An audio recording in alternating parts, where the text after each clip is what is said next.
దాదాపు నెల రోజులకు పైగా సాగిన ఎన్నికల ప్రచార హోరుకు బ్రేక్ పడనుంది. రేపు సాయంత్రం 5 గంటలకు మైకులన్నీ బంద్ కాబోతున్నాయి. ఈ 2 రోజులు తెలుగు రాష్ట్రాల్లోని ప్రధాన పార్టీ నాయకులు, పోటీలో నిలబడిన అభ్యర్థులు ప్రచారాన్ని ముమ్మరం చేస్తున్నారు. దీంతో నాయకులంతా రోడ్ షోలు, బైక్ ర్యాలీలు, సభలతో బిజీగా ఉన్నారు. కాగా హైదరాబాద్ లో తొలుత భావించినట్టుగా సీఎం కేసీఆర్ బహిరంగ సభ లేనట్టేనని తెలుస్తోంది. ఇక రాహుల్ పర్యటన కూడా రద్దయినట్టు సమాచారం అందుతోంది. రేపు తెలంగాణలో అమిత్ షా రోడ్ షో నిర్వహించనున్నారు. ఇక ఏపీలో ముఖ్యమంత్రి చంద్రబాబుతో పాటు విపక్ష నేత వైఎస్ జగన్ పలు సభలు, రోడ్ షోల్లో పాల్గొని తమ మలిదశ ప్రచారాన్ని నిర్వహించనున్నారు. వీరితో పాటు టీడీపీ, వైసీపీల స్టార్ క్యాంపెయినర్లంతా పలు ప్రాంతాల్లో జరిగే ప్రచార సభల్లో పాల్గొనబోతున్నారు.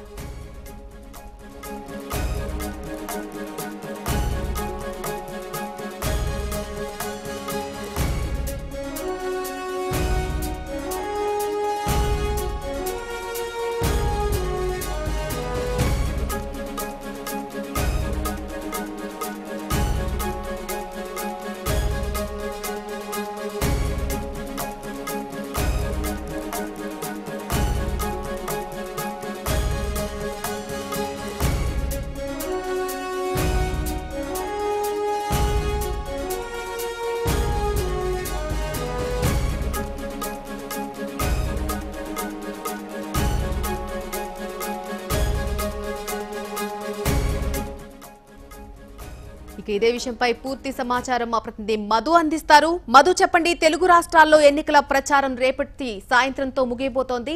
పూర్తి అప్డేట్ ఏంటి? ఎక్కడెక్కడ ఏ సభలు నిర్వహించబోతున్నారు రాజకీయ పార్టీలన్నీ కూడా?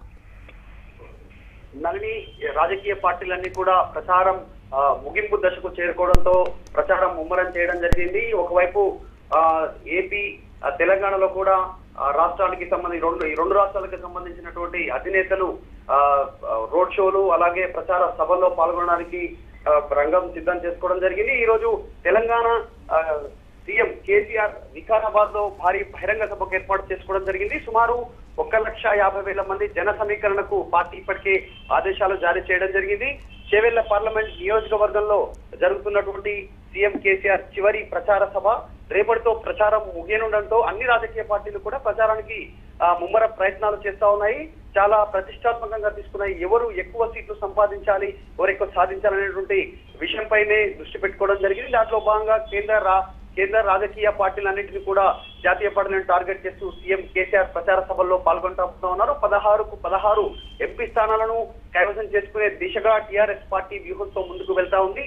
దాంట్లో భాగంగా కీలకంగా భావిస్తున్నటువంటి మల్కాజిగిరి కావచ్చు, అలాగే చేవెళ్ల పార్లమెంట్ నియోజకవర్గం, అలాగే సికింద్రాబాద్ పార్లమెంట్ నియోజకవర్గం, మహబూబ్ నగర్ కి సంబంధించినటువంటి పార్లమెంట్ నియోజకవర్గం పైన టీఆర్ఎస్ పార్టీ చాలా ప్రతిష్టాత్మకంగా దృష్టి పెట్టిందని చెప్పవచ్చు. అలాగే నిజామాబాద్ ప్రాంతంలో రైతులు ఇప్పటికే నామినేషన్ దాఖలు చేసినటువంటి సందర్భంలో ఆ విషయాన్ని కూడా ప్రజల్లో ఉన్నటువంటి వ్యతిరేకత వ్యక్తం కాకుండా ఈసారి కూడా నిజామాబాద్ లో టీఆర్ఎస్ పార్టీ కైవసం చేసుకునేలా వ్యూహాత్మకంగా ముందుకు వెళ్తా ఉంది. అలాగే మల్కాజిగిరి ప్రాంతంలో చాలా ఈసారి మొదటిసారి రాజకీయాల్లోకి ఎంట్రీ అయినటువంటి మల్లారెడ్డి అల్లుడు రాజశేఖర్ రెడ్డికి సంబంధించినటువంటి గెలుపు కోసం టీఆర్ఎస్ పార్టీ తీవ్ర ప్రయత్నం చేస్తుంది. వీటన్నిటిని బాధ్యతలు చేవెళ్ల, మహబూబ్ నగర్, అలాగే సికింద్రాబాద్, మల్కాజిగిరికి సంబంధించినటువంటి బాధ్యతలు TRS party working president KTR తీసుకోవడం జరిగింది.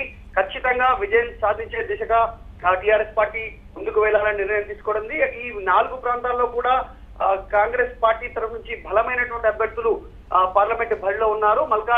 మల్కాజ్గిరి నుంచి రేవంత్ రెడ్డి కావచ్చు, చేవెళ్ల నుంచి కొండా విశ్వేశ్వరరెడ్డి, సికింద్రాబాద్ ప్రాంతం నుంచి అంజన్ కుమార్ యాదవ్ మాజీ ఎంపీ పోటీలో ఉన్నారు. అలాగే మాజీ ఎంపీ, ఏఐసిసి సభ్యుడు మధు యాష్కి గౌడ్ నిజామాబాద్ నుంచి పోటీలో నిలవడం జరిగింది. ఈ 4 ప్రాంతాలను కూడా చాలా ప్రతిష్టాత్మకంగా టీఆర్ఎస్ పార్టీ తీసుకుంటుంది. 16 ఎంపీ స్థానాలు గెలిస్తేనే మనం కేంద్రం నుంచి రాష్ట్రానికి సాధించాల్సినటువంటి నిధుల విషయంలో సఫలీకృతం అవుతాం, లేదంటే కేంద్ర రాజకీయ పార్టీలు వారు చెప్పినట్టుగా వినాల్సినటువంటి పరిస్థితి ఉంటుంది అనేటువంటిది ఒకే నినాదంగా టీఆర్ఎస్ పార్టీ ముందుకు వెళ్తా ఉంది. అలాగే కాంగ్రెస్ పార్టీ కూడా ఇరు రాష్ట్రాల్లో, 2 తెలుగు రాష్ట్రాలకు సంబంధించినటువంటి విషయంలో కూడా ప్రతిష్టాత్మకంగా తీసుకుంది. ఈసారి కనీసం ఆంధ్రప్రదేశ్ లో ఏదైతే 2014 తర్వాత నష్టపోయిందో పార్టీ, ఆంధ్రప్రదేశ్ లో కాంగ్రెస్ పార్టీ ఈసారి కనీసం పుంజుకోవాలి, ఎంపీ స్థానాలనైనా ఈసారి ప్రభావితం చేసేలా ముందుకు వెళ్లాలనేటువంటిది వ్యూహాత్మకంగా